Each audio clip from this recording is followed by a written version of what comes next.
5 বছরের ব্যবধানে কিছু পণ্যের দাম বেড়েছে 550%। সূত্র টিবিসি এবং প্রথম আলো। আমরা যে চার্টটা দেখতে পাচ্ছি, এই চার্টে দেখানো হচ্ছে দ্রব্যমূল্য বৃদ্ধি।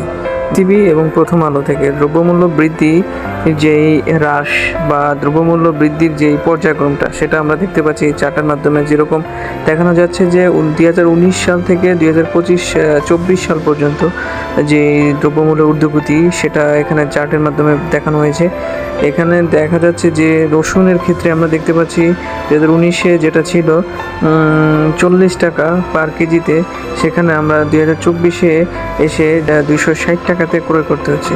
যেখানে বৃদ্ধির হার দেখা যাচ্ছে 550% এর মতো। তারপর হচ্ছে পেঁয়াজের ক্ষেত্রে সেটা 500-র কাছাকাছি বৃদ্ধি, 500%-এর হারে বৃদ্ধি পেয়েছে 2019 সালের থেকে কম্পেয়ার করলে।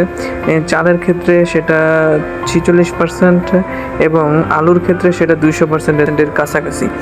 এরকম দ্রব্যমূল্যের ঊর্ধ্বগতিতে জীবনের মান বিঘ্ন হচ্ছে এবং মানুষ চরম এটার শিকার। দৈনন্দিন জীবনের দিন আনে দিন খায় মানুষের জন্য জীবন জীবিকা নির্বাহ করা খুব কঠিন হচ্ছে।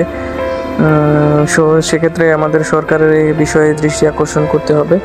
আমাদেরকে যত তাড়াতাড়ি সম্ভব এই জিনিসগুলোতে আমাদেরকে নজরদারি করতে হবে। এই সব সিন্ডিকেটদের আইনের আওতাভুক্ত করতে হবে।